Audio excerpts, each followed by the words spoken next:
प्रयागराज में कांग्रेस के पूर्व अध्यक्ष राहुल गांधी और सपा के राष्ट्रीय अध्यक्ष अखिलेश यादव की सभा में हंगामा हुआ। सभा में भगदड़ मच गई। कार्यकर्ता बैरिकेडिंग तोड़कर अंदर घुस गए। कई लोगों के घायल होने की जानकारी सामने आई है। जानकारी के अनुसार पड़ीला महादेव फाफामऊ में आयोजित इंडिया गठबंधन की रैली में सपा और कांग्रेस के कार्यकर्ताओं का हुजूम उमड़ पड़ा। कांग्रेस नेता राहुल गांधी और सपा मुखिया अखिलेश यादव को देखने के लिए भीड़ बेकाबू हो गई। बैरिकेडिंग तोड़ करके लोग अंदर घुस गए। तमाम कार्यकर्ता मंच पर चढ़ गए। इसके बाद राहुल गांधी और अखिलेश यादव नाराज हो गए। दोनों नेता मंच से चले गए। उत्तर प्रदेश के प्रयागराज में इंडिया गठबंधन की एक जनसभा होनी थी, जिसमें कांग्रेस नेता राहुल गांधी और सपा के राष्ट्रीय अध्यक्ष अखिलेश यादव को शामिल होना था, लेकिन सभा में जमकर हंगामा होने की वजह से ये सभा नहीं हो सकी।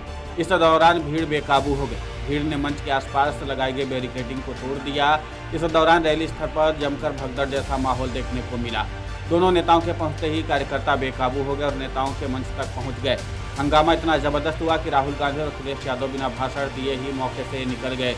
फूलपुर लोकसभा सीट पर राहुल और अखिलेश की संयुक्त जनसभा होनी थी। हंगामे में कई लोगों को चोटें भी आई हैं। इसके साथ ही मीडिया कर्मियों के कैमरा स्टैंड भी टूट गए हैं। इससे पहले रांची में भी इंडिया ब्लॉक की सभा में हंगामा हुआ था, जिसमें दो गुटों के कार्यकर्ता आपस में ही भिड़ गए और जमकर हाथापाई हुई थी। जब दोनों नेताओं के समर्थकों ने नहीं सुनी तो सपा के पूर्व मंत्री श्री प्रकाश राय ने भीड़ से कहा कि हमारे राष्ट्रीय नेता और कांग्रेस के राहुल गांधी मंच पर आ गए। आप लोग संयम बरतिए, मर्यादा रखें, उन्हें बोलने का मौका दीजिएगा।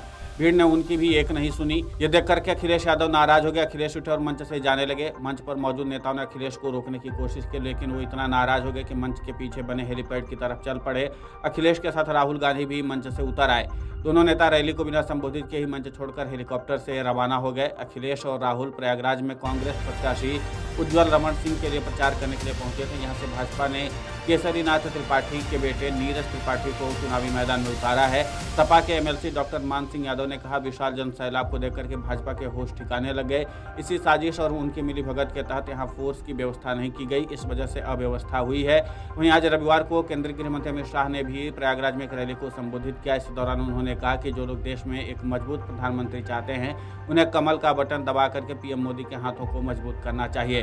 प्रयागराज के सोरा में एक जनसभा को संबोधित करते हुए अमित शाह ने कहा, इंडिया गठबंधन के पास प्रधानमंत्री पद का कोई उम्मीदवार नहीं है। वे 5 साल में 5 प्रधानमंत्रियों के साथ प्रयोग करने की तैयारी कर रहे हैं। उन्होंने कहा कि क्या आप ऐसे लोगों को वोट देंगे? सोनिया गांधी चाहती हैं कि उनका बेटा प्रधानमंत्री बने और लालू प्रसाद यादव चाहते हैं कि उनका बेटा मुख्यमंत्री बने। यही उनके जीवन का एकमात्र उद्देश्य है। अमित शाह ने आगे कहा कि अगर इंडिया गठबंधन सत्ता में आए तो एक बार फिर धारा 370 को बहाल कर देंगे, 3 तलाक और CAA को रद्द कर देंगे। गृह मंत्री ने कहा कि कांग्रेस और सपा ने ही 70 साल तक राम मंदिर का निर्माण नहीं होने दिया और कार सेवकों पर गोलियां चलवाई। इन दलों को नेताओं ने राम मंदिर उद्घाटन के निमंत्रण को भी ठुकरा दिया। उन्होंने प्रयागराज में हो रहे विकास कार्यों की भी जमकर चर्चा की।